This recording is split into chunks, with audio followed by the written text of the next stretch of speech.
Are the Pats about to deploy an all-out ground attack against the Chiefs?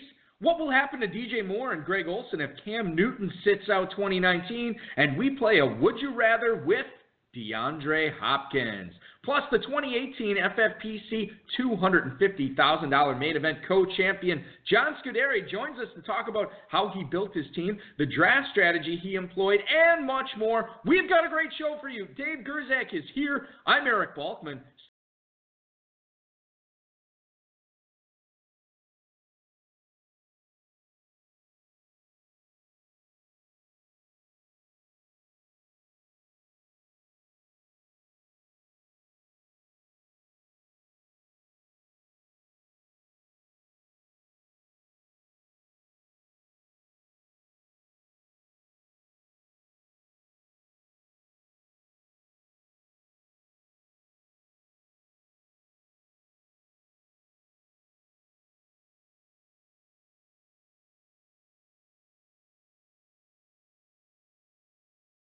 Presented by MyFFPC.com with your hosts Eric Balkman and Dave Gerzak. The High Stakes Fantasy Football Hour is your home for football analysis from the best fantasy players in the world. And now, because no one else was available, here are Eric Balkman and Dave Gerzak. Shot for the head, he shot back when he missed her. Looked around, good from expectations. He decided he hit for the subway.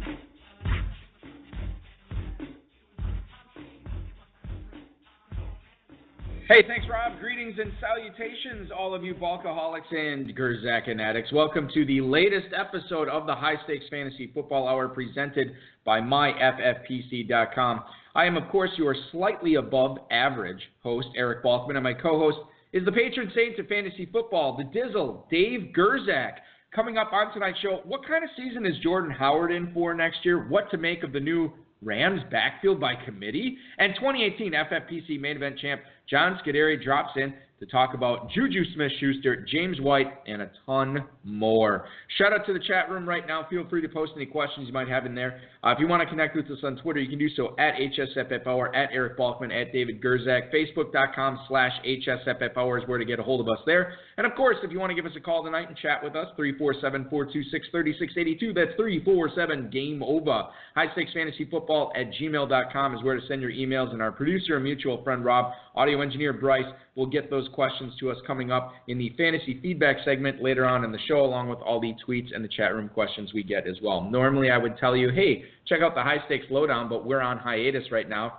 Next episode of the 2019 season, or the first episode of the 2019 season, will be coming up the week after the Super Bowl. I'll give you more information on that as far as who the guest is and everything like that when we get closer to that date. Of course, new Dynasty Orphans available at MyFFPC.com if you want to jump in and play some Dynasty Fantasy Football. Plenty of teams there, starting at $77, going all the way up to, I think, is there $2,500 teams available, Dave? There's a few. There's a few $2,500 teams, so price point for everybody there. And I should say, welcome back into the studio this week, man. We missed you last week. Oh, did you hear about any other news? I did. I just wanted to kind of get a little folksy here for a little bit. Oh, yeah. Everything's good? Yeah, everything's great. Happy to be back? Yeah. All right, bury the lead. Go ahead. Breaking FFPC news. Best ball leagues are now open. They are open. Yeah, we already filled one. Conference Championship weekend this weekend. You can sign up for $77. For the 35, 77, 250. Right. For the 2019 season, we have over 80 rookies already loaded. All in, right. Unlike anyone else in the industry right now. What about daily? Play draft does not have rookies. Oh, interesting. Okay. So take that, guys. And they'll take the $58 million in venture capital money that they have. I don't want to appear like a douche. I didn't know that. So I didn't know either. Actually, I went and looked, and I'm like, I was wondering how they were handling rookies, and I didn't see them. So who ranked the rookies? Just curiously. What do you mean? Like when you go into the draft room to. We're still, the rankings are, you know how we are. We never do anything right the first time. Right. We flush it out and then figure it out. So the rookies are being loaded in. The rankings are being updated for 2019. So they're not, they were not ranked by ADP or anything like that. Although they were put in DLF, Dynasty League Football. I subscribed to their site. They had a list of rookies, and that was a part of the process. We also made sure to get all the red shirt sophomores, juniors, all the draft eligible guys that hopped in that weren't part of their ranking. That was the deadline was Monday for that, right? I don't even know when the deadline was. I believe it was Monday, and I also saw it is a new record of underclassmen that have declared. Last year set a record with 119. This year 135 underclassmen. So we looked at their rankings. I looked at some other stuff, and then we looked at the all the underclassmen and anyone that wasn't on their list. We threw them in there as well, and that's where we're at. Okay, awesome, good stuff. Yeah, should be pretty good. One league is already. Are they drafting tonight? Yeah, then they're on the 12th pick right now. All right, fantastic. So we already have ADP developing. Yeah, exactly. Through the first round of the first draft of 2019 here on Conference Championship weekend. If you want, we can later in the show we can run through those picks. Hey, just curiously, who did DLF have as the number one rookie so far? Do you remember when you captured those and sent those over to our software guys? Give me a second. I don't know offhand. Okay. Well, I'll tell you what. We can come back. I'll talk about it later. We'll come back to that later on in the show. Let's bring in our guest because we are in the midst of. Sorry, John. We are in the midst of royalty tonight, ladies and gentlemen. I want to bring him on right now. He's been playing fantasy football for years, but last year was truly an epic one as he was one of the co-owners of the Levo Legend Squad that brought home the 2018 FFPC Main Event Championship and the $250,000 that came with it. He's here tonight to share the experience with us. Please welcome into the program John Scuderi. John, welcome and congratulations, buddy. Thanks a lot, guys. I really appreciate it. And thanks for having me on the show tonight. Absolutely. It's a pleasure. Has it sunk in yet? I mean, it's been almost a month here. Does it seem real now? Yeah, I was thinking about that before the show, and it still does not. It's hard to imagine. I would not be able to imagine anything like that. Well, that's all great. We're going to talk about how you built this team, how you managed this team, and how you eventually came away with such a big six-figure grand prize. Can you tell the listeners, when you're not dominating the FFPC main event, John, how are you spending your time? What are you doing for a living? Right now I'm working on a CBD company. The technical name is cannabidiol. I think a lot of people have heard about it that are following football. It's an anti-inflammatory, reduces anxiety, and a number of NFL players are already involved with that product. And that's awesome. That's a hot market. It's going to be a big market. Yeah, it's going to be a really big market.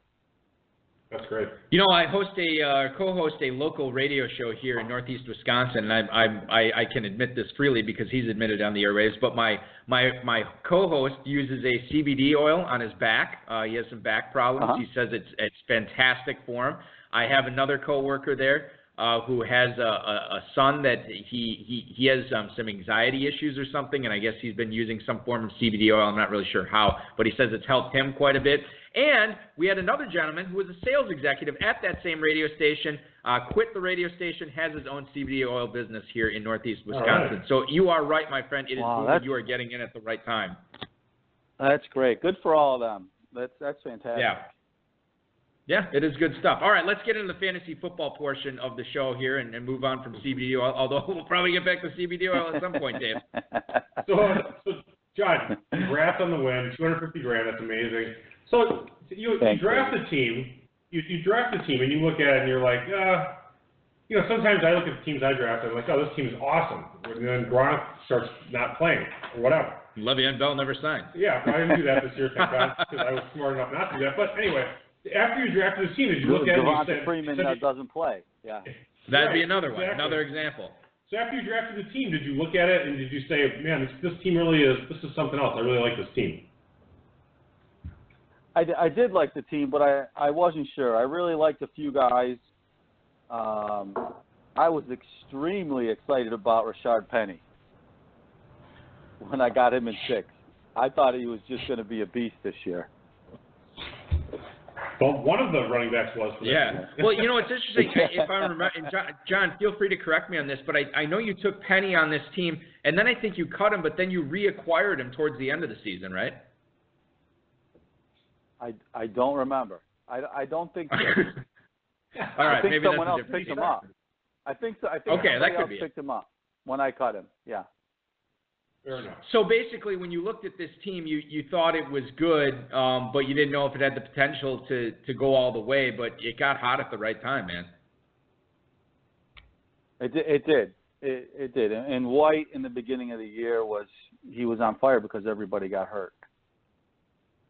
So that I want to get I want to get into sort of the decision-making after the first few rounds here. Now, there's plenty of teams' number one wide receivers that were available to you at the 409. You had Golden Tate, who was in Detroit at the time. Obviously, Allen Robinson signing the big deal with Chicago. Marquise Goodwin, who was a very popular player with a lot of teams at the start of the season in the draft. Michael Crabtree going on to Baltimore to be their number one. Corey Davis, who was, taking a leap to his second year, a healthy offseason. And then you had Brandon Cooks out there as well, as playing for the Electric Rams. You went with what I think we can all agree with was the correct decision in Juju Smith-Schuster, who was not the number one receiver for his own team, but he ended up having one of the best seasons of anybody in the pros. Why was Juju Smith-Schuster the choice there, which ultimately proved to be the correct one? Do you want me to go through every guy, or do you just want to know what I thought when I took him? Just Smith-Schuster. Why was he the choice over all those other guys?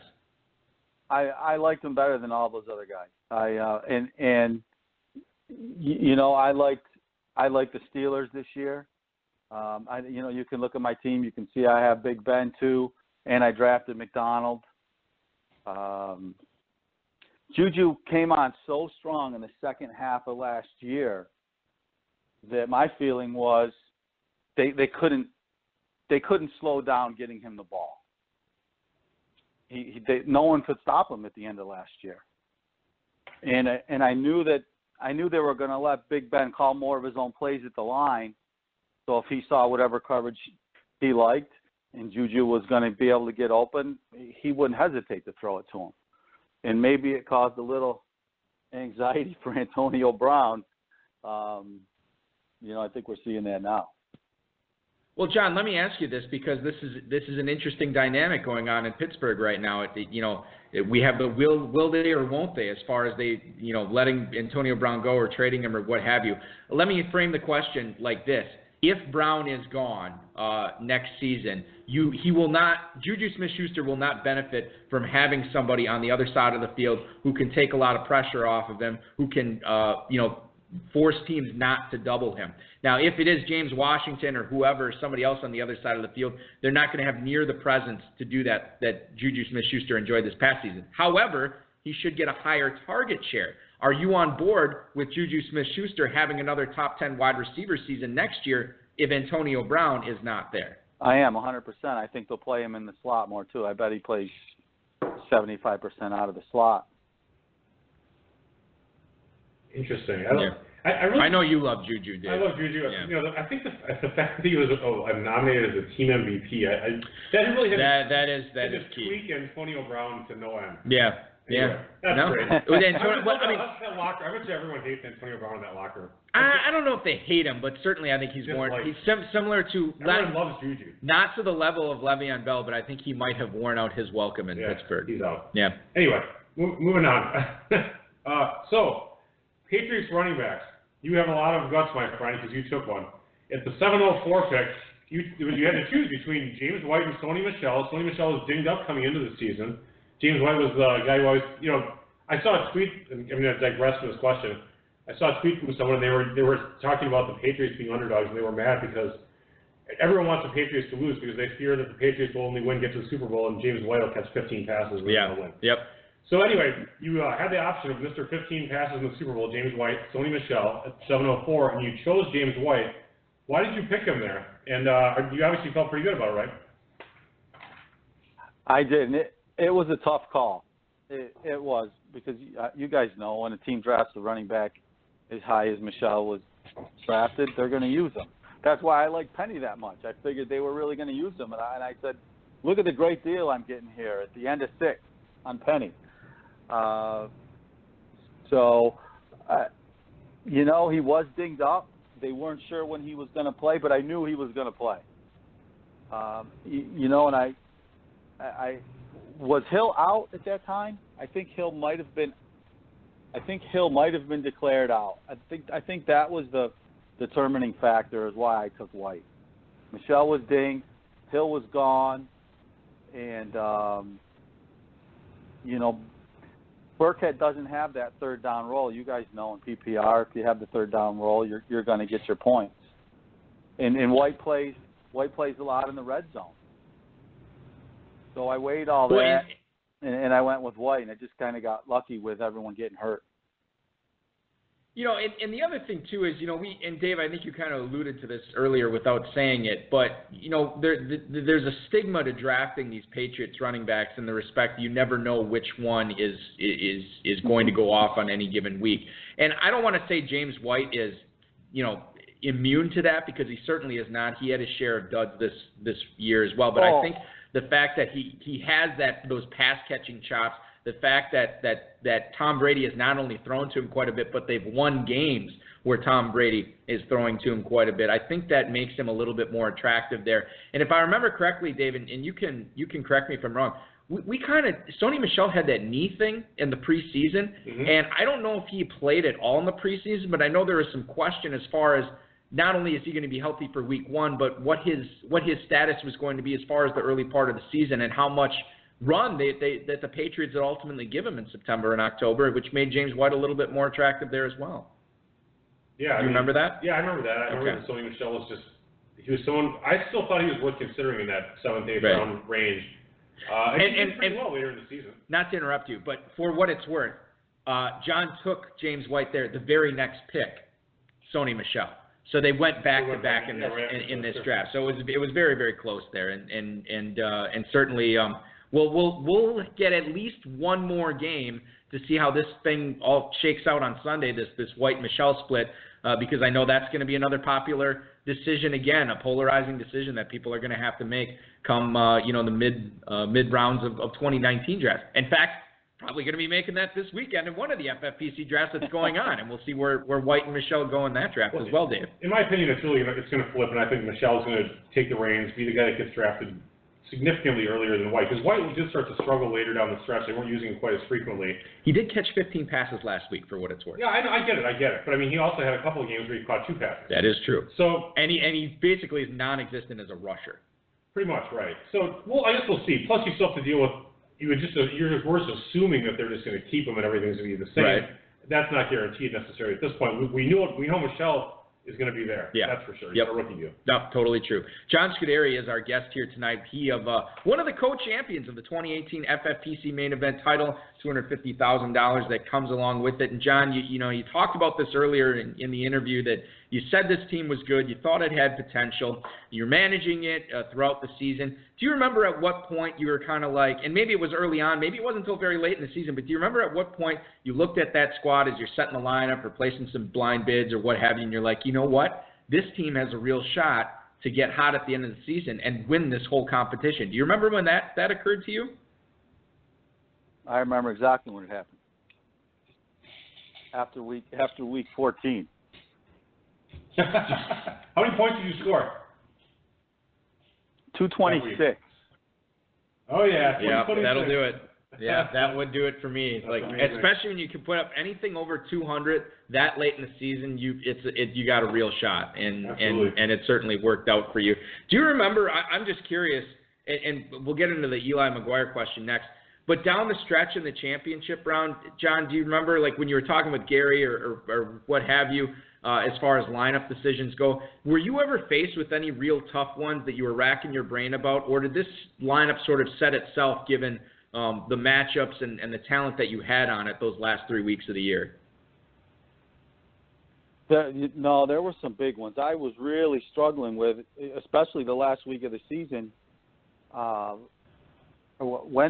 Or was it the last week of the season? Hang on, let me see. When did Dallas play Tampa Bay?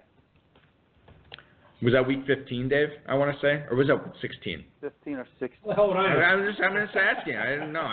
I wasn't sure. I'm going to look it up right now. This is great. Dallas and Tampa. Oh, well, week 16. It was the last week. Oh, it was the last week. Okay, yeah. It was the last week. I was really struggling whether to play Dak or Big Ben that week. And then Big Ben. I'm just looking this up right now. Dak at home. Dak, that's what it was. Yeah. Boy, I would have been racking. Yeah, I think I put Dak on about 25 points at home, and Big Ben was averaging 25 points, and I that's how close it was to me, and I just figured if it's a shootout at the Saints, then Ben should outscore them. But I mean, you guys know the Tampa Bay defense was one of the worst two in the league. Terrible. Absolutely terrible. Yeah. Well, I mean, I don't know what I don't know what Prescott put up that week, but Roethlisberger 33.4 in Week 16. I mean, that had to be the right call over Prescott, right? It was. Yeah, he had a bad week. Okay. He might have had only 19 points. Let me ask you this, because you started Zach Ertz in Week 16 as well, which obviously, I mean, you had Ertz and Kittle. I mean, there wasn't really much question that you would bench either one of them in a tight end premium league. But when you're seeing Ertz's points pile up, you had to just be like, oh my gosh, this is happening here. This is really happening. Yeah, I was watching that game. That was exciting because you guys know there was no Wentz, so you don't know what Foles is really going to do when it comes to Ertz. David has a question for you, but I just want to update the listeners. Your final lineup, John, in Week 16. Yeah, I'd like to know this. Roethlisberger at quarterback, 3 running backs, Ezekiel Elliott, Eli McGuire, James White. Receivers were Amari Cooper and Juju Smith-Schuster. Tight ends were Zach Ertz, George Kittle, Kaimi Fairbairn at kicker, and then the Bears at defense, Dave. And Fairbairn, I don't know if he scored. He only had 6 that final week. Weird. Well, Week like 15, he was massive that week. But the guy that sticks out to me in this starting lineup. Mark McGuire, the former Slugger. Not Mark McGuire. Elijah McGuire. I don't even know his name. Who is this guy? He's a running back? Tell me about him. I mean, that had to be weird. Yeah, John. you know, it was really tough in Week 15 to play him because they were playing against Houston. Houston had a pretty good run defense until Henry destroyed him. And then I thought, well, maybe McGuire has a chance. And, White, I think, had put up a real bad game in one of those weeks, one of the recent weeks. So, he was playing at home. I knew he was going to start. So I figured I'd give him a shot. And it worked out. I mean, it paid off big time, obviously, when you can get a performance like that with everything on the line. And that was such a massive game for fantasy owners. That was that Packers-Jets shootout that went into overtime. Packers come out on top 44-38, but obviously Eli McGuire was fantastic for you. And boy, I'll tell you what, when you're getting 41 out of Ertz, you make the right call with Roethlisberger, and then you get 23.5 out of Elijah McGuire. You had to know it was sort of your week that week. Outside of the lineup setting, let's dial it back and bring it all the way back to when you were prepping for this draft. Now, John, there's a lot of different strategies out there that exist in high-stakes fantasy, well, really any fantasy football. There's people are zero RB subscribers. Some people, the new thing was zero WR, which I haven't seen that pay off as well as zero RB, but it is a strategy. Some people in the FFPC like to grab 2 tight ends early. Obviously, late-round quarterback has been very, very popular over the last decade or so. Did you have any kind of pre-planned strategy, any kind of draft plan going in, anything that you were looking to execute? Or was it just basically, look, I'm looking for value, I'm going to look for best player available, I'm not going to pigeonhole myself into anything? What was sort of your mentality coming into this draft? I had probably a few different strategies going in. The one you mentioned is value. I'm looking to find a player that I think is better than where his ADP is. And if he falls to me or if I have to be a little aggressive, I'll go after him. Another one was I wanted a high-end tight end, one of the best guys, and I was sure that, at the end of 2, that one of the guys would be there. I was kind of hoping Kelsey would fall back to me, but he was gone right at the end of 2. So that's where I got Ertz. I was happy with that. When 9 came around, I was starting to think about a quarterback, and I saw that Watson was still on the board, and I was going to take him. And the guy right before me took him. That's always great. Yeah, so frustrating. Yeah. So frustrating. So I ended up That's good, though. It worked out. Clement, and then, oh, well, maybe not. yeah. Well, I mean, Clement. In the long run. You know, Watson had a big game week 16. Yeah, Watson had a big game week 16, and I think he had 35. You know, and if Ben didn't get his 33, it would have been a lot tighter. You know, and I'm just to kind of break this down. I'm looking at the draft right now, and people think I think there's a misconception about winning such a big tournament like the main event or the Football Guys Players Championship. People think that you have to hit on every single pick and you can't make any mistakes. And for the guy, and I'm going to tell you this right now, our $250,000 FFPC main event champion, Dave. Let me name. His draft kind of sucked, I'm right? going to tell you a few of the players that you drafted on this team. Now John already mentioned Corey Clement. Cameron Meredith was a selection on this team. What a bust. D.D. Westbrook, Rod Smith, who obviously you picked up as Ezekiel Elliott insurance, but you know he didn't do a ton by himself. Monte Doncrief, our favorite, from Jacksonville. Kalen Balaj, who had like one or two good weeks. So I mean, Moncrief matches up a bad receiver with a bad quarterback. Right. It's the perfect match. And by the way, not that Emmanuel Sanders is a bad pick, but you didn't have his services at the tail end of the year. Fantastic, but unfortunately got picked. When you needed him most. Right, so I mean, so just to rehash this, I mean, John, as much as we're praising you tonight, which you did a fantastic job, I think it's clear you are human. Right. You are not a fantasy football god, but you made it work at the right times. And I think. No way. And I think that's the takeaway. Why are you being mean, Ball? No, I'm not being mean. I'm just saying like you don't have to be perfect as long as you know you're willing to work hard at it like John did, and you know.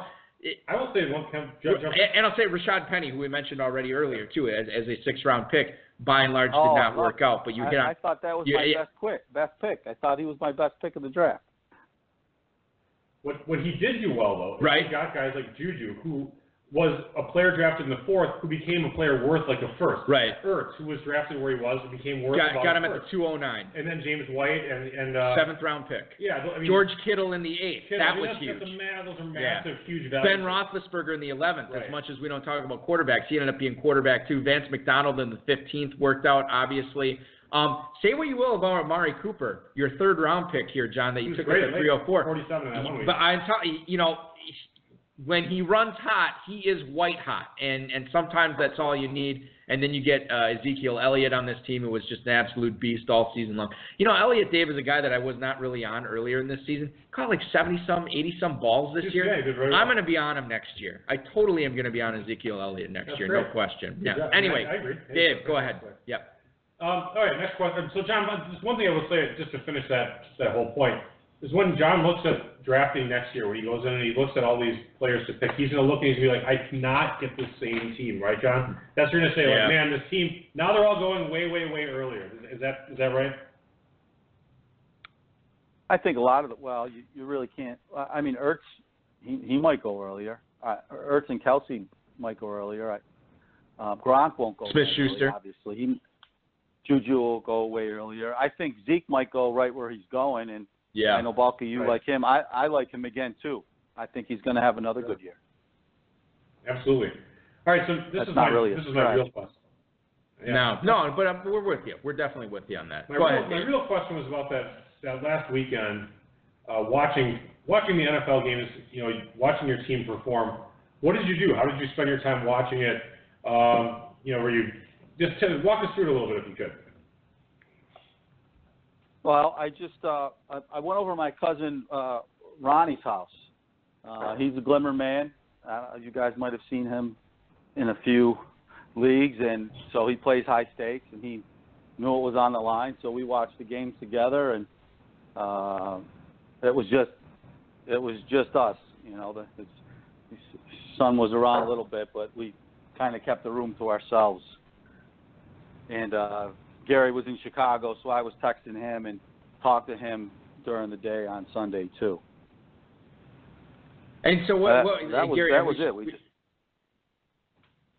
We should mention too, like Gary Leibowitz, the other half of the duo that took it down. So were you communicating with him over the last few weeks when you guys were in the driver's seat, right at the top of the leaderboard, and talking about, hey, this could happen, this might be our year, anything like that? Was Gary super pumped up as well? He was more than me. He hasn't played as much as I have. He was real excited. after week 1, and like I said earlier, that's when I knew we had a chance. But I didn't get too excited about it because I've been playing for a long time. I know that 2 more weeks with all of those players and all of those good teams. I went through all the rosters of everybody on that front page. I saw who everybody had. I knew there were great teams out there. So yeah, he was really excited. I was not that excited. It's a tough thing to do, and I probably would have been more with you on your side, John, just reserved optimism rather than unbridled enthusiasm. I think would have been my approach, just to see how things shook out there. Unfortunately, it played out great for you guys, so congrats again. Let's get to a couple of emails here from some listeners that had written in. First is Jim in Little Rock, Arkansas. He writes, what's your read on Odell Beckham in 2019, assuming he is either catching passes from Eli Manning again or a rookie quarterback taking his lumps? That is Jim in Little Rock, Arkansas. Thanks for the email, Jim. Your thoughts on Beckham? It was a first-round pick, maybe early second-round pick in 2018. Are you looking at drafting him at that spot, or is Beckham going to slip in this year's drafts, John? I didn't like him this year. I don't think I'll ever like him. And I'm from New York. It's hard to say, but he gets hurt. We've seen it the last few years. I can't pick him there. If it's him or Devontae Adams or Hopkins or Michael Thomas, I'm going to take those 3 guys over Beckham all day. Well, and John, the other thing. Yeah, no, totally. And the other thing to bring up with Beckham, and this is a topic that Dave has brought up definitely on more than one occasion regarding Beckham.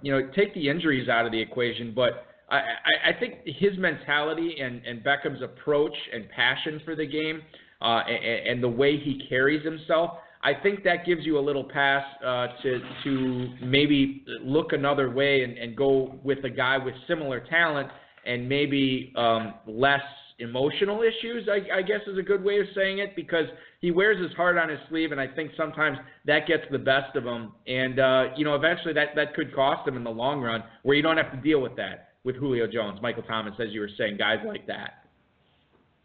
Yeah, well, Odell, he's passionate. You can see it. He wants to win. He wants the ball. All the top wide receivers do it. I just think it's the health for me. For that high of a pick, it's to me it's just a little too risky for me, and I don't mind taking a risk, but not with him. Yeah, it might not be. Yeah, not worth taking there. I own him in one dynasty league, and I plan on shopping him this off season just to kind of gauge his value. I'm receiver rich in that league too, so I won't be ashamed if I take less than 100 cents on the dollar. That will be A-okay with me. Tom in North Wales, Pennsylvania writes, what's up, John? He says, with crazy eyes Adam Gase taking over in New York and Sam Darnold taking another step this season, I'm still a little nervous in investing in that team for fantasy. Am I wrong or right to stay away? Congrats on the main event title. Thank you for the email. Tom in North Wales, Pennsylvania. So we look at the Jets situation with a new head coach, and you get Sam Darnold now with a full year of experience under his belt. Not a ton of weapons there. We'll see. I know Le'Veon Bell has been rumored to be going to the Jets, and obviously we're a long ways away from seeing that come to fruition, if it does at all. But you look at the roster that's assembled there right now, John, and outside of maybe Chris Herndon, I'm not super excited about any players on that roster. Darnold looks good to me. He looks good. You don't know what Gase can do with him, man. I don't think he did okay with Tannehill. He was supposed to be the tight end guru, and he didn't do anything with any of the tight ends in Miami. And he didn't do anything with the wide receivers in Miami either. It might hurt Robbie Anderson. I don't know what kind of offense he's going to run. I don't know, is he calling the plays or is the offensive coordinator going to call the plays? Do you guys know? I believe Gase will be calling the plays. Yes. Okay, just like Miami. Right. That's a shame. That's a tough call. That's a tough call. He obviously he did well with the running backs down there, but I don't like the way he played Frank Gore that much. I don't think Frank Gore should have been playing that much. But I'm not. Especially we saw And we saw how electric Kenyon Drake was. We saw how, the only reason Devontae Parker was playing down the stretch was because of injury. Injuries to other guys, less heralded guys. And I guess the jury's still out on that. Dave is not a big Devontae Parker fan. I'm sort of lukewarm on him. I certainly won't be making an effort to target him in drafts next year. He's like the bankrupt man's ODB. He's like, he's never done anything. He's always hurt. That is a good point. He sucks. The bankrupt ODB. That's a good point. Even ODB is getting pretty close to being penniless as far as fantasy value. So bad. John Scuderi, our guest tonight, the 2018 FFPC main event co-champion, $250,000 winner. He's been very gracious with his time tonight. We've certainly enjoyed talking to him. Last question, John, before we let you go on your merry way to enjoy the conference championship games this weekend. Dave, go ahead. All right, here it is. Now, you don't have anyone to ask about starting or sitting because this is so weird. But, yeah. So it's early. Well, now. Dave, we have FFPC drafts going on. This is a key. For anyone doing a best ball. Exactly. Tomorrow. Who's a player? Okay, I'll let you say it. We currently have 7 teams left in the 35 slow drafts right now. It's obviously early yet, but who is a player that you're excited about getting on your teams in 2019, as well as a player you will be staying away from drafting? It is early. You guys are right about that. I'm going to keep a close eye. I mean, we get 1.5 points for tight end reception. I'm going to keep a real close eye on Hunter Henry. You guys know he was supposed to be a big pick this year. I think he might slip a little, so I like him. Plus, he's head of the curve on his rehab right now, so I like that. So I'm gonna keep a close eye on him. I think Corey Davis could be interesting because he'll probably go right around where he was going last year. Obviously, has a lot of talent. Was just let's get rid of that crappy coordinator. They sent their shitty coordinator on to Green Bay. Yeah, they got rid of him. Oh, bad. Hilarious. Bulky Corey Davis sucks. So does Matt LaFleur. Anyway, sorry to interrupt you, John. Go ahead, John. I'm sorry. No comment. Sorry about that Green Bay hire. But yeah, Corey Davis looks like he has a lot of talent from what I've seen, and so I like him as of now. So for some running backs, maybe McKinnon and Breida, see what shakes out there. Those guys can run the ball. They catch passes in San Francisco. I'm excited to see what they're gonna do with those guys there. If one will play, if both will play, maybe one will play just all 3 downs. I don't know. Maybe McKinnon won't make it back in time. And Breida, you see how tough he is. I love that. It's tough. Yeah, I mean that guy refused to sit down at the end of the season. And I wonder if there's something played into that, like where he knew McKinnon was going to be back next year, and he knew he had to take advantage of every possible opportunity presented to him. And even if he had to leave a game early, they knew what he could do when he was healthy. So certainly Breida is a guy that I think for sure figures into their 2019 plans. John, we know you are not in on Odell Beckham next year, and he's still going to be a high round draft pick. Are there any other players that are going to be selected early in 2019 drafts that you can envision being on any of your squads? Early, I would think Keenan Allen. I don't think I'll have any Keenan Allen shares. Obviously a great talent. I just don't think he's worth an early round pick with his injuries there, with Mike Williams coming on, with Hunter Henry coming back. I just don't see Keenan Allen. He's burned me, 3 out of the 4 years I've had him. Right. On redraft teams, I can't take it anymore. So I don't think I'm going to have any more Keenan Allen. Chris Hogan, I always liked him a lot last year. I liked him a lot this year. I don't think I'll have any more Chris Hogan. Then maybe one guy who people aren't thinking about, but I'm sure he'll get a lot of hype coming back. Will be Des Bryant. I won't own any Des Bryant. Don't see that. And like an NFL owner. Yeah, he's gonna have to find a team too. That's the other thing is I can't imagine him being back in New Orleans next year. I mean, we'll see. It's a long off season, and certainly more information to come on that. And listen, John, more fantasy goodness for you to come maybe in 2019. I don't know if you'll go back to back, but certainly what a treat that would be to win a half million grand prize next year. That'd be awesome. Listen, congrats on all your success on the big $250,000 victory in 2018 and all your leagues. We're thrilled for you. We're very happy. We're glad we got a chance to catch up on the podcast tonight and kind of pick your brain as far as 2019 goes. And good luck with the new CBD business, buddy. That's exciting stuff as well. Thanks so much for coming on the show. Thank you. Thanks for having me. Appreciate it. Awesome stuff, John. Thank you so much. We'll talk to you again real soon. That's John Scuderi, one half of the 2018 FFPC main event overall champs, the $250,000 Lebo Legend Squad, along with Gary Leibowitz, who we should give props to on the show as well, as they took it down this year for the $250,000. And honestly, we talked about that team. They got hot at the right time, Dave. But it wasn't like I look at that team, and it's not like, you look at the draft board after some of your squads, and you're like, holy cow, how is this team ever going to lose? Look at this amazing squad I put together. Right. And I look at that team, and even now, knowing what happened this season, I'm kind of like, yeah, it's a good team. Not a great team. It's a very good team. It was. Kittle and Ertz, you're a little bit underestimated. That is true. That was huge, getting Kittle in the 8th round, like and James White in the 7th. That's like the 1 and 2 or 1 and 3 tight ends or whatever it ended up being. Yeah. And whatever Juju was, he was top 5 probably, I would guess. And James White, like you said. And then, So anyway. Ben Roethlisberger in the 11th. That was big, too. Yeah. I don't know how people get surprised. I mean, not that you're surprised. I mean, it's like, oh, Big Ben, the 11th. It's amazing. It's such good value.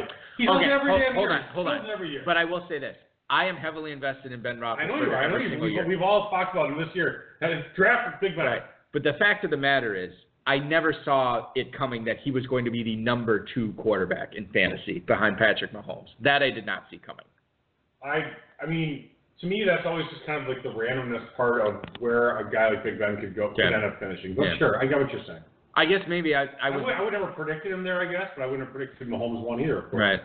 I guess it's within Big Ben's range. It's within the realm of possibility. Yeah. That's the kind of point. Like, you look at a guy like Philip Rivers, you just can't see Rivers being there because he just doesn't throw often enough. No, and what we talked about before the season about Big Ben, he's a guy who you get pissed because you're playing against him, and he also throws for 480 yards and 5 touchdowns. Yeah. Anyway, go ahead. And he sort of broke the whole road Ben thing this past year. He was great on the road in plenty of games. Rivers is a guy I was invested in a lot this year, and I was thrilled. I was very happy with the output I got from him. He had a nice season, but he was a lot of 250 and 2 touchdowns. You know what the thing is though? On a lot of the squads I had Rivers, you know who my other quarterback was?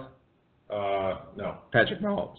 So, then I have to worry. But, he was still very good. He was just sitting there doing nothing. Well, I had to have him fill in on a bye week. So you're checking the bench stats to see, that's nice. Rivers had a it's not like I had Rivers on, it's not like every single Rivers team I had Mahomes. There were some Mahomes-less Rivers teams I had. But look at Rivers over there on the bench. Our buddy Fred. How's Fred doing, by the way? Good. I don't talk to him a whole lot anymore, but we still co-own some fantasy teams. That's not true at all. But he would always. He's the only guy I know who would cheer, be thrilled when his guys did well on his bench.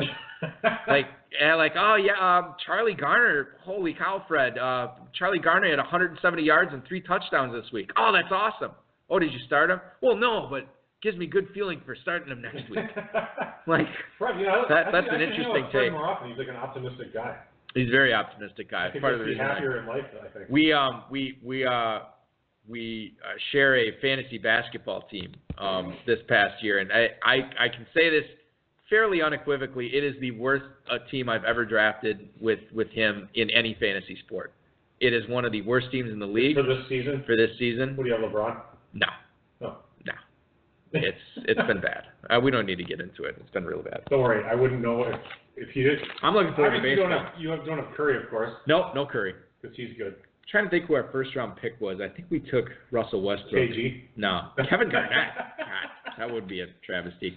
Let's get into the Fantasy Flash. Thanks to Football Guys, Roto World, Roto Pass, and Rob for tonight's rundown. Sony Michel, James White, and Rex Burkhead combined for 47 rushing attempts and targets combined and 254 yards from scrimmage last week against the Chargers. Kevin Duffy from the Boston Herald compiling those stats. And obviously, you look at how you beat the Chiefs, Dave. You keep Patrick Mahomes off the field, and you take advantage of that Chiefs run defense that has surrendered the third most total yards, 2,709, to opposing running backs during the regular season. For anybody who is in the FFPC playoff challenge, and you have James White, you have Sony Michel, you have Rex Burkhead. I don't know. I have to go to Fantasy Mojo to see if anybody has Rex Burkhead on the rosters. You have to feel real good about having either of those guys this weekend. Is that how you would attack the Chiefs this weekend? Is that what we're going to see Sunday night, which I'm going to miss because I have basketball that night? Are we going to see a lot of James White and Sony Michel? Yeah, I think so. It's, the typical Patriots short passing game. The Chiefs defense is pretty pedestrian, but they played great last week, and they're at home again. I think they're a 3-point favorite, but I think that's the way the Patriots are going to, that they have they look for the weakness and they just keep going after it. I think that's what they're going to do. Sure. Dave, I love Cecil Lammey. I know you do. You always speak so fondly. You're a fan. You listen to his podcast. Oh, I never miss any of them. Yeah. From footballguys.com. He and Sigmund Bloom did the conference title preview podcast this week. I did. On the way over to the studio tonight, I finished listening to it.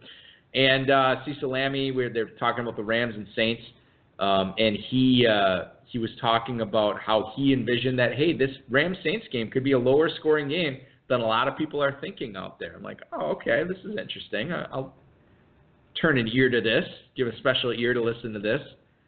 So he's making his game prediction in this low-scoring game. And he says, I got the Rams winning, let's say, 30-28. And I'm like, 30-28? The total on this game is like 56.5. That's the over. That's hilarious. How is the over on this game being lower score? I mean, I guess it could be lower scoring than a lot of people would think if you think the game's going to be like 40-40 or something like that. But that was kind of peculiar when I heard that. Interesting take, but whatever. That's a little logic fallacy there going on. A little bit, and he also said that he is taking the Patriots to win, but then towards the end of the podcast, he's like, I should change my pick because I think the Chiefs are going to win, but it's already out there. Nobody's holding you to it, man. That sounds like you. Change your pick. That sounds like you, Baltimore. I have never done that. They're back and forth. Yeah, but if I want to change my pick, I'm going to change my pick. I'd love to see you play tennis. You'd volley over the net, you'd hop back over the net, you'd hit it back to yourself. Yeah, I'm nowhere near that quick, and I do that. Tennis is one of the worst sports to play. If you're not, oh God, I hate it. I was not be as good anymore. I was not good at it. The people I played against were not good at it. So there was a lot of serves and not a lot of volleys, and it was exhausting. It's a tiring game. There was a local technical college near my parents' house that me and my brothers would go to and play tennis there because you just go on the court and it'd be fine. Yeah. Not a good way to spend time. Name another sport besides golf.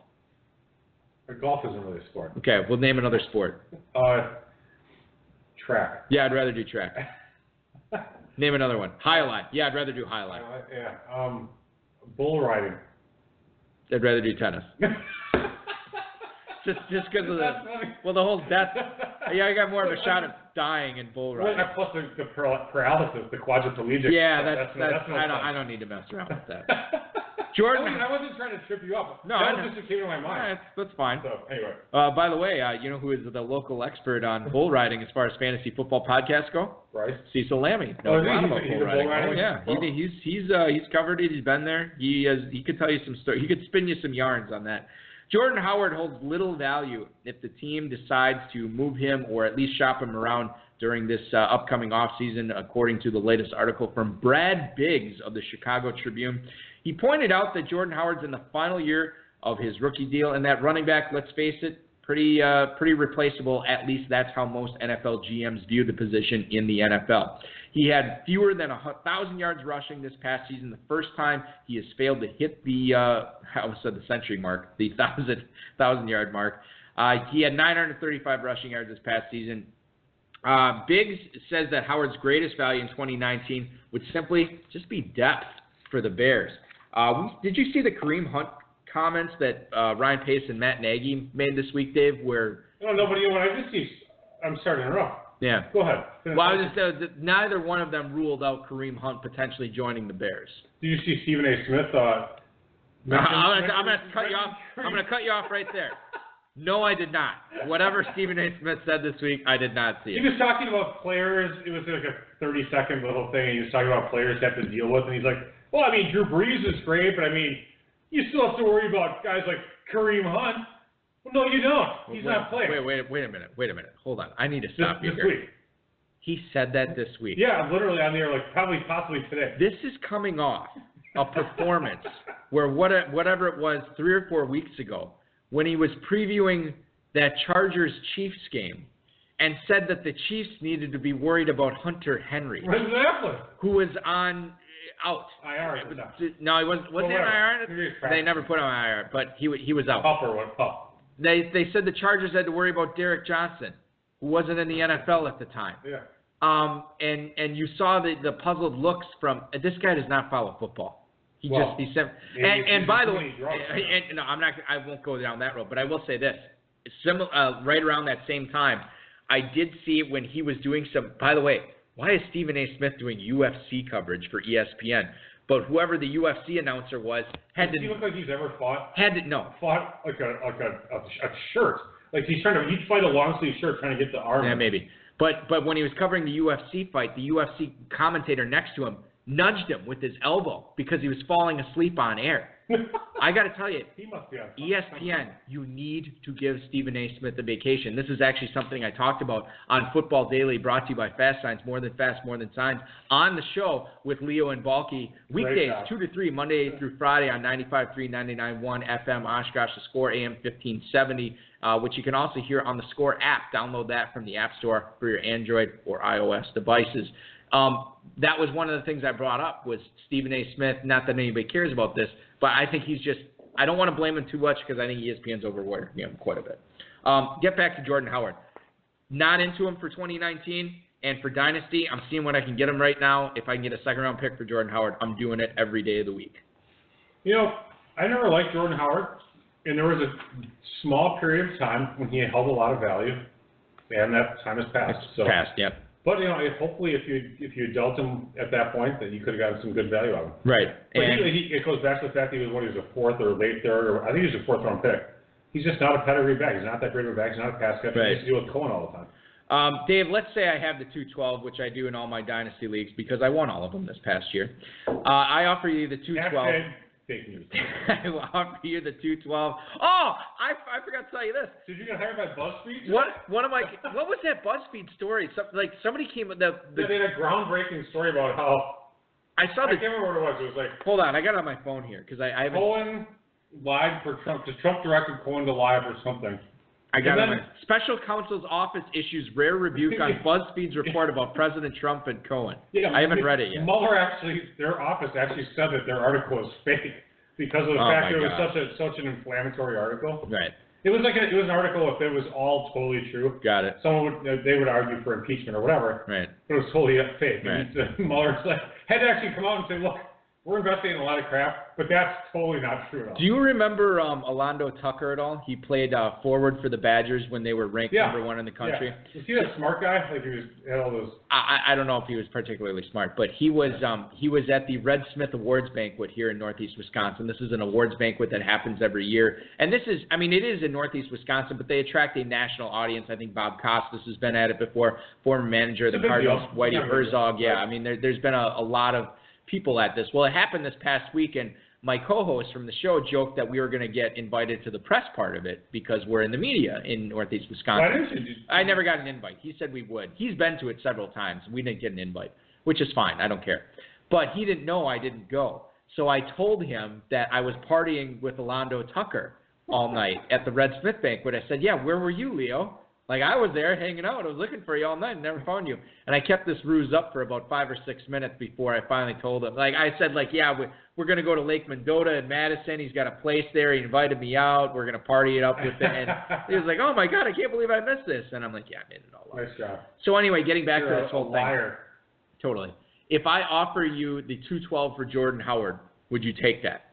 If I own Jordan Howard? If you own Jordan Howard. No, I would not. You would want... If someone offered me Jordan Howard for my 212, I would actually take it. Wow, interesting. I think 212 is garbage, come on. No, it's only garbage if you don't know how to use it, my friend. Only garbage then. Let's get into Antonio Brown. Pittsburgh Post-Gazette's Ed Bichette I'd say a 212 for him. Had a report for Brown this week saying he has not been the topic of trade talks at this point, according to Steelers owner Art Rooney. This is not, it is a saga that is far from over. There's going to be many twists and turns in this story before we get started final resolution. So I'm just going to put this to you and right like this, Dave, and we'll probably come back to this same question several times throughout the offseason.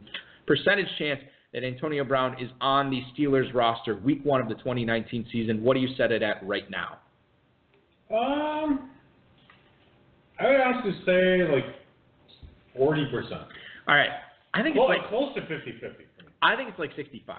All right. And I'm going to say this from the standpoint of usually in these situations, cooler heads prevail, egos are checked, and Brown realizes what a good thing he has. The Steelers realize what a good thing they have in Brown. This is something I think RotoWorld put this out there. This issue right now with the Steelers and Brown, it's nothing that a few $1 million can't solve.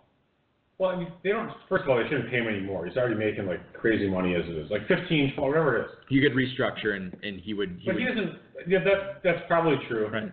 Really, what Brown needs to do is go to Europe, tour the Louvre, or whatever stupid thing you need to do to get your mind off of football for a while. Keep working out, stay in shape, which he will anyway. He's professional. Yep.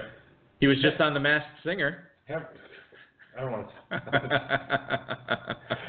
It's funny. Until like today, I never. You never heard of it. I still wish that I had not. Right. I'm sorry about that. I'm gonna go back to watching. What is this? The Bruce Willis roast on Comedy Central. It's so much better. I think he will be a Steeler next year. Right now, I reserve the right to change my mind on that. But usually, it doesn't. We haven't placed any bets today. You want to bet that you bet that he is? I bet that he's not. No, that's not a big deal.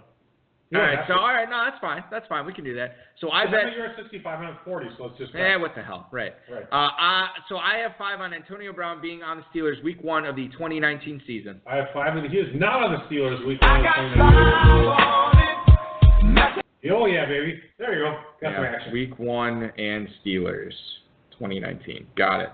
All right, perfect. Let's move on and talk about the Jaguars and another disgruntled player in the NFL. This is that was a first-round pick this year. Doug Marrone says he's encouraged by where Leonard Fournette is at mentally after he met with the running back earlier this week. Now, if Fournette is going to be in Jacksonville next year, you would think he'd be in for maybe not necessarily a stellar season, but at a minimum, a high-volume season, at least when he is healthy. Now, here's what's interesting about this, Dave. And I don't know if this is trying to tempt Nick Foles to come to Jacksonville or what have you, but John DeFilippo was hired as the Jaguars' offensive coordinator this week. John DeFilippo, yes, the same John DeFilippo who was let go by the Vikings mid-season because he passed the ball too much, not something Mike Zimmer wanted to do in Minnesota. You move to Jacksonville, where you have even less passing options and more talent at the running back position, or at least similar talent with Leonard Fournette.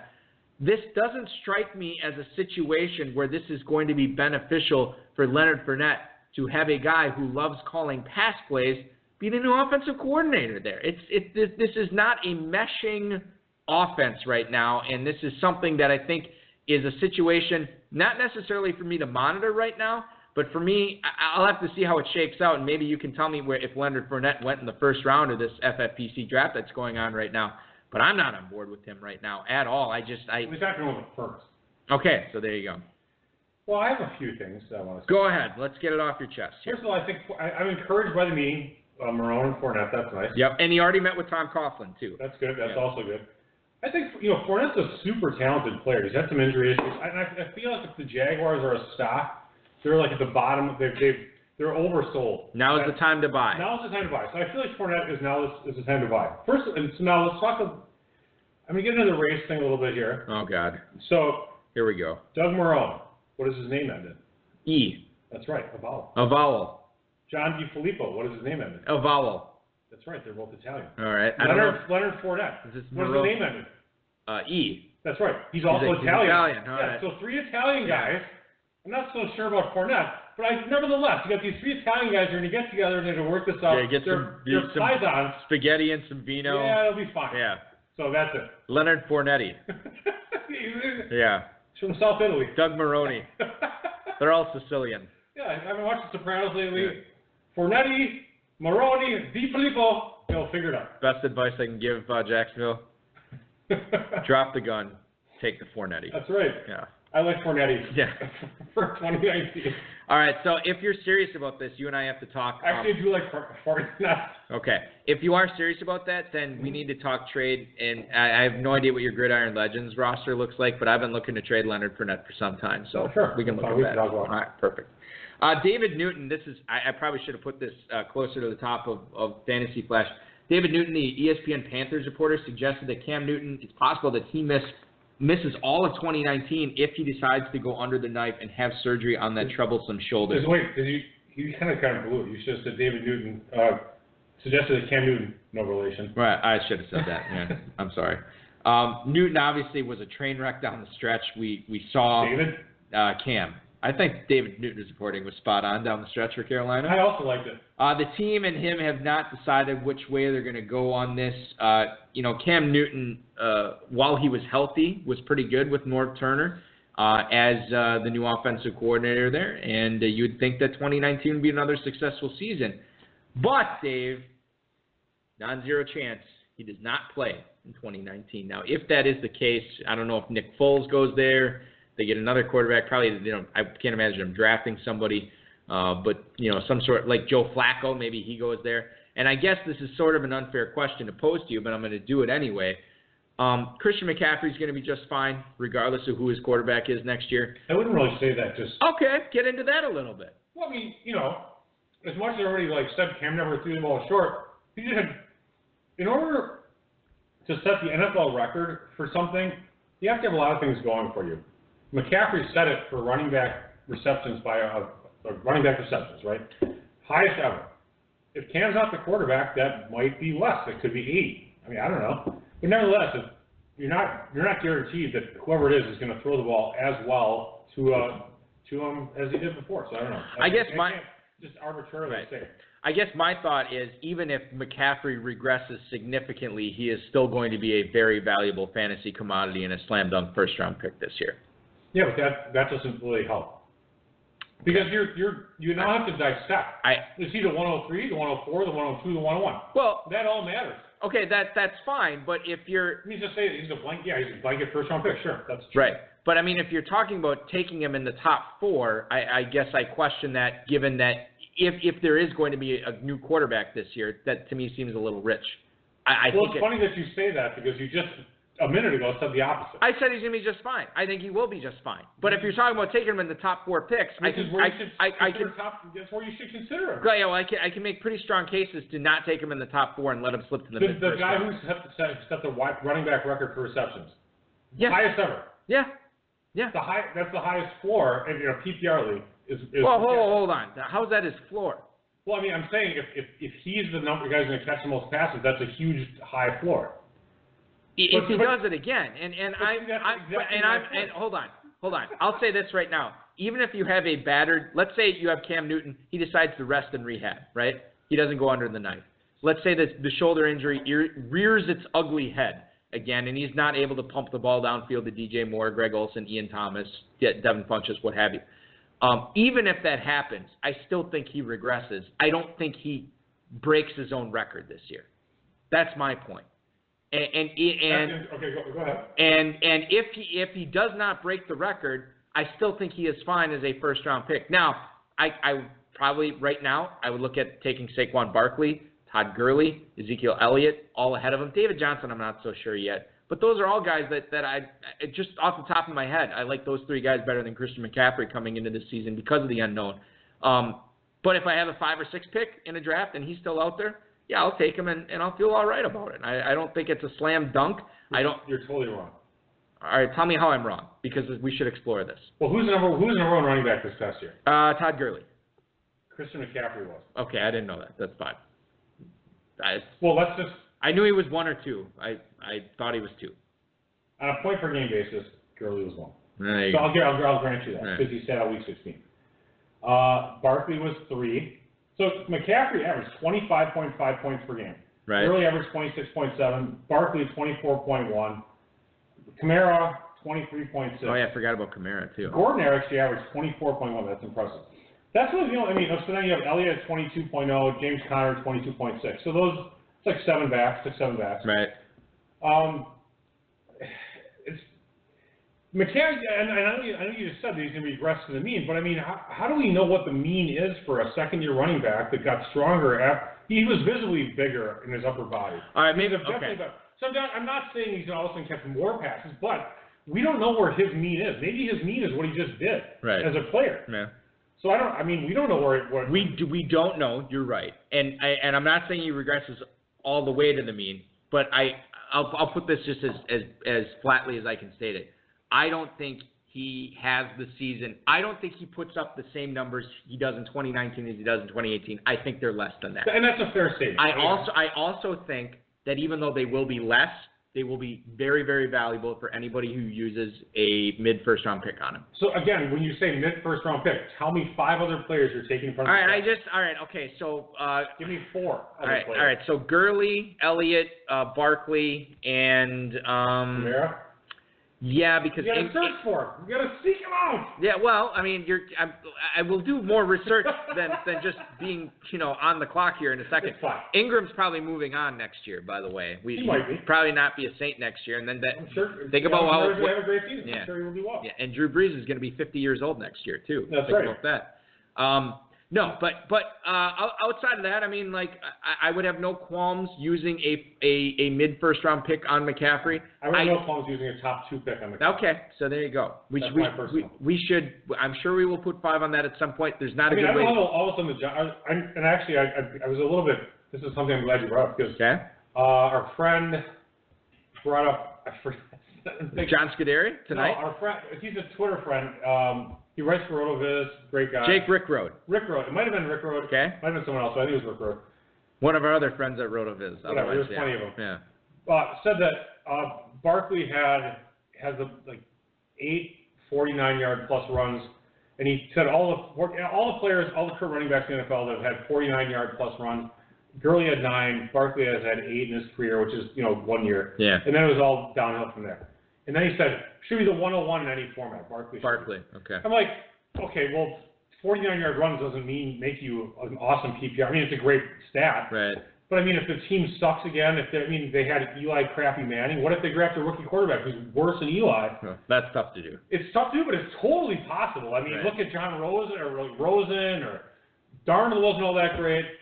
Anyway, my point is, it's like there's Barkley's no guarantee. Right. Nobody's. Like he's so great. Nobody's no guarantee. And but Gurley's got a screwed up knee right now. Right. But although he did take all his reps this week in practice, so we'll see on that. The thing is with Barkley, and I'll say this: I can't imagine the situation for the Giants that coming into 2019 being significantly worse than it was in 2018, with a substandard line, with an aging Eli Manning, and with a beat-up Odell Beckham. And not to mention Evan Ingram, who was dinged up this year, too. You know what I mean? So There wasn't a lot around him to take the pressure off him. By and large, defenses knew where the ball was going most plays, and Barkley still put up great numbers. The home run plays, I don't know how repeatable those are, but we saw him do it a lot in college, too. So this is which is why I would have no problems, again, taking him with a top 2, top 3 pick. You could make the same argument about Carolina if they really fell off the map. I mean, they had a good start, and then the season went to crap once Cam Newton was shown to be hurt, and he had a really bad end of the last 5 or 6 games. Now, how much does this play into it? The fact that Cam Newton knew he couldn't throw downfield with the accuracy that he had been accustomed to in September and October, and check this down to McCaffrey a lot. That's a good point. That's actually a really good point. That's possible. Because I think that there's something to be said for that. You think about Ian Thomas, what he was able to do with those underneath routes quite a bit. And we saw DJ Moore take largely a back seat. And think about the big plays we saw with DJ Moore down the stretch. But there was a lot ton of catch and run after the catch plays. A lot, and Devin Funchess was awful. And I guess it's proven like Funchess. Well, okay, all right. I walked into that one. I knew I shouldn't have said it. I was just going to say, but the talent is probably not there with Funchess. No, but you're right. That's actually a really good point, and that's something that I should look at more with McCarron. Well, listen, we have a whole off season to do it. This was a good discussion. That was a good discussion. Let's get into fantasy feedback. We're we're still talking. Way over it was time. the end of the show. No, it's not. We got to get into some emails. Rob, don't play the drop, please. Thank you. Let's go to Bill in Bakersfield, California. Welcome back, Dave.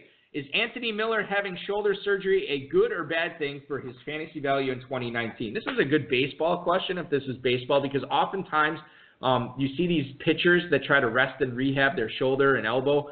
It often does not work, and they end up undergoing the knife anyway. I don't know what the track record is for football. I don't have the breadth of experience and knowledge on this for this type of injury for receivers.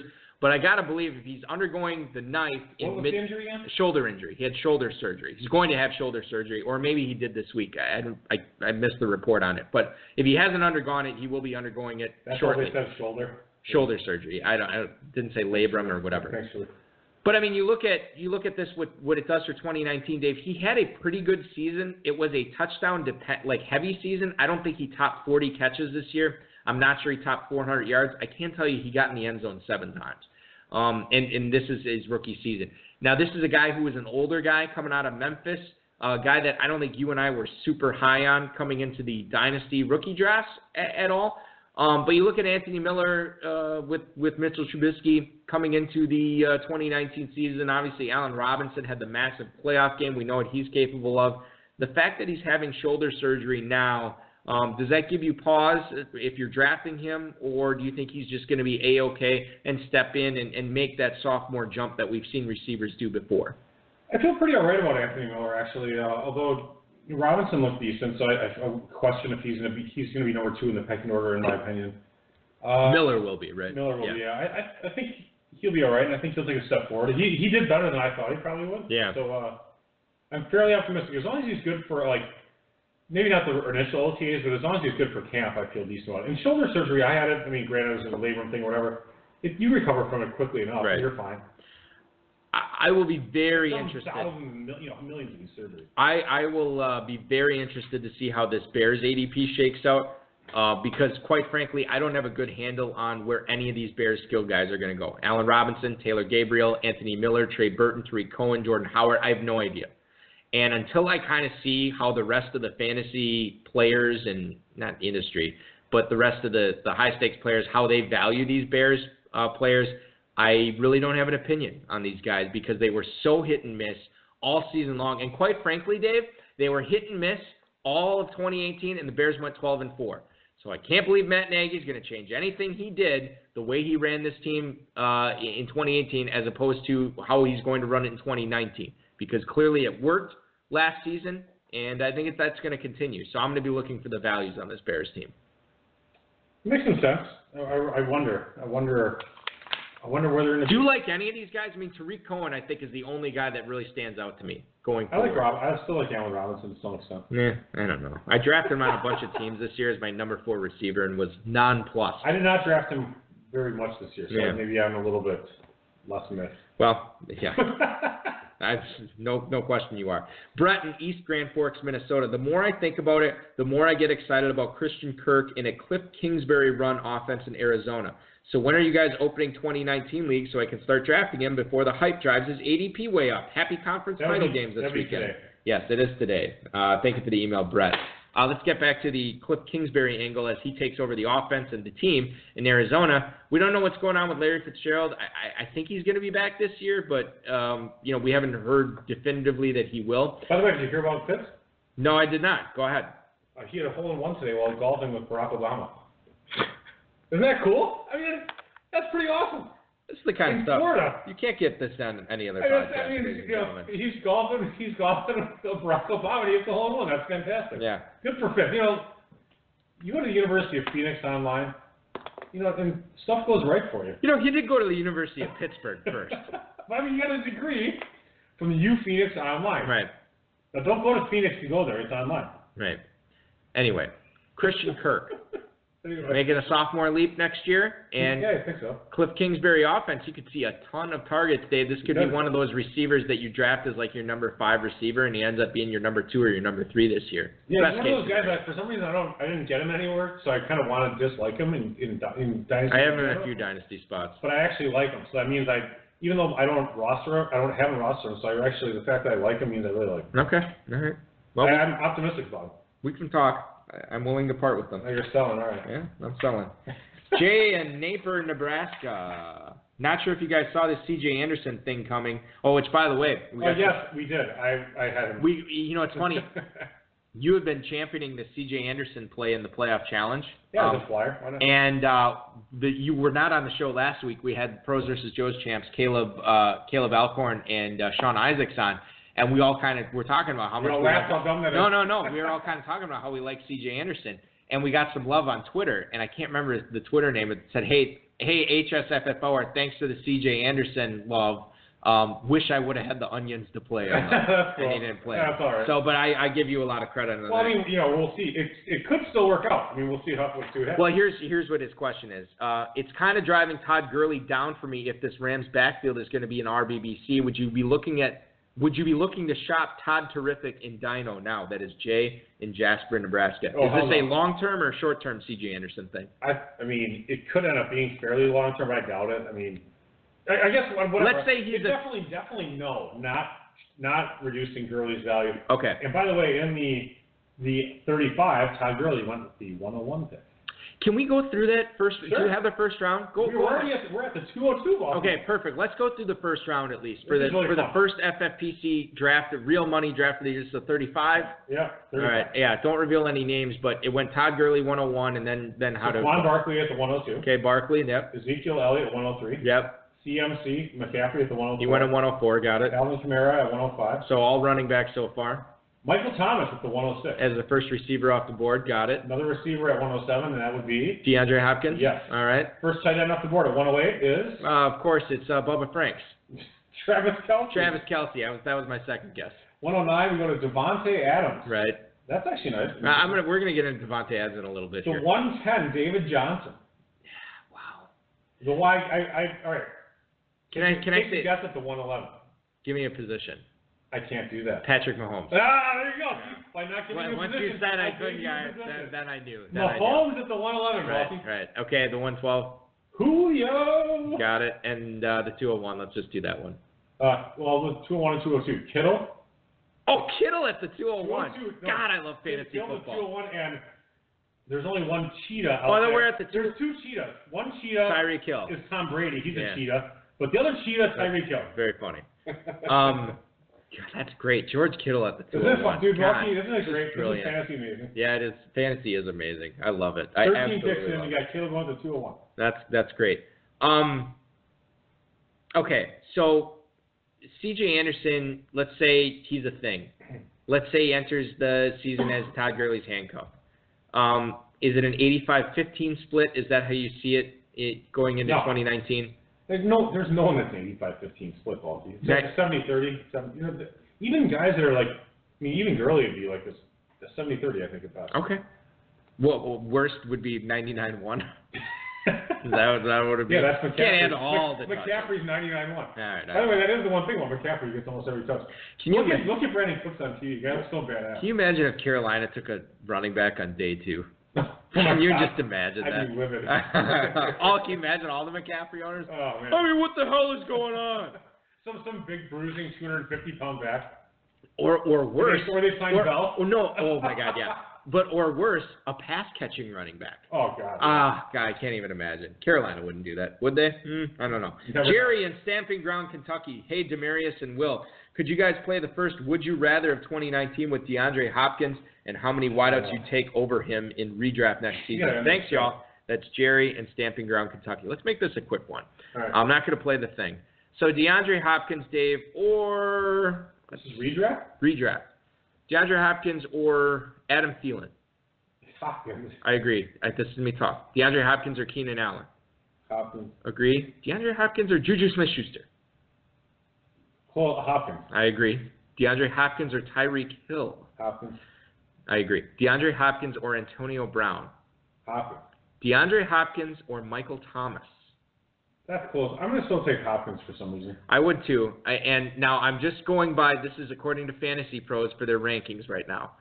DeAndre Hopkins or Julio Jones? I'll take Hopkins. Julio still gets dinged up. I agree. And DeAndre Hopkins, this is the last one, or who they have rated as their number 2 wide receiver next year. DeAndre Hopkins or Devontae Adams? Hopkins. I would too. And I didn't have to really think about this too much, maybe with Michael Thomas. So Hopkins, in your mind, is the first receiver off the board. He's the first one I would take, yeah. Thomas is close. Thomas is the only. He gets so many targets. Yeah. Did I say Antonio Brown? Yeah. Yeah, and obviously Hopkins. Yeah, that's what I figured. And I didn't say Beckham because I knew you felt where you fallen on that. So that's how we view Hopkins. By the way, at the 203, Le'Veon Bell just got drafted. Wow. Woo! And that was not an auto ball. Yeah, this is compelling stuff. This is Sorry, we can't stay compelling here all night, stuff. folks. God, this is so great. Jon Snow now on the clock.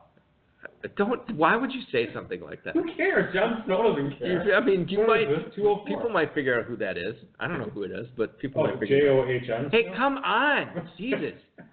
Enough.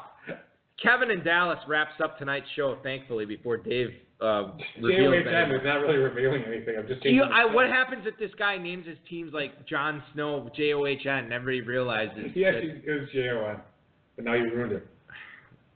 You ruined it because I can't see these teams. What's up, Balky and Dave? What do you make of the offensive coordinator switch in Detroit from Jim Bob Cooter to Darrell Bevell? That is Kevin in Dallas. Well, at least he doesn't call you a complete redneck ass. Take that out. Take that out of it. Right. Remove the name from the history. Well, they're going to run the ball 80 times a game. Great for Kerryon Johnson. Yes, it is great for Kerryon Johnson. Bad for Kenny Golladay. It seems like it would be. Not great for Marvin Jones. Kenny Golladay might have 80 targets. I think he's going to be overdrafted. Bevell he went to Wisconsin. He was a guy at Wisconsin. Yeah, he's obviously super smart. Where I always like to say running the ball was a good alternative to running the ball. Yeah, he's a genius. He's just going to run. Listen, I think he's going to adapt to his personnel. So I think that they will throw it to Golladay plenty. All right. Well, I like Kerryon Johnson based on this. Not really a fan of anything else. Jim Bob Cooter was let go because Matt Patricia wanted to run the ball a ton. So I'm not a fan of this hire. I think this is bad for Detroit if you're a Lions fan, and it's bad for Matthew Stafford as well. That's how I feel. I kind of agree. All right, fair enough. What a marathon show. Conference title weekend, we should have had a marathon show, and quite frankly, we did tonight. So I want to thank John Scuderi, the 2018 FFPC main event co-champion, Dave Gerzak, of course, the FFPC, and Rob Bryce, and each and every one of you for listening. I certainly appreciate it. Next week, 2018 Football Guys Players Championship, $30,000 runner-up Marty Kaufman. He is going to join these airwaves next week. We'll talk about how he almost won the $250,000, how he pocketed the $30,000, what he's doing with the money, yada yada yada, how he built this team. That's what I always like to hear. Hopefully you like to hear it too. Enjoy the games on Sunday, everybody. Thanks so much for listening once again. Your conference championship weekend officially starts now. This has been another episode of the High Stakes Fantasy Football Hour presented by MyFFPC.com that was broadcast live and heard around the world. Eric and Dave will be back next week with more analysis, interviews, and advice from a guest much smarter than they are. Thanks for listening, and we'll talk with you again next week.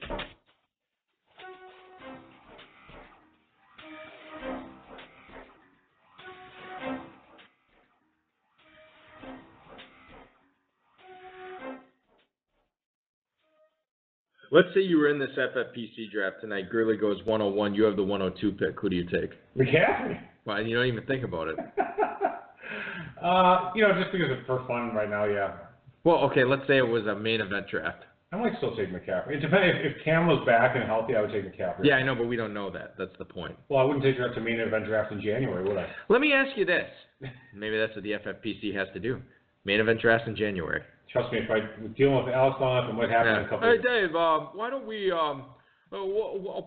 can we talk and have the FFPC main event starting in a wild card weekend, or maybe we have it start for anybody who can't win the title in week 16. We have them draft. that weekend, you're drafting that weekend and the following year. For 29. I mean, who cares? We'll do that. I really think people would go for that. I agree. The over under on that conversation is 1.5 years. Taking the over or the under? I'm gonna take the. I'll take the over on that, but barely. No, I'm taking the under, and it's not close. Thanks for listening, everybody.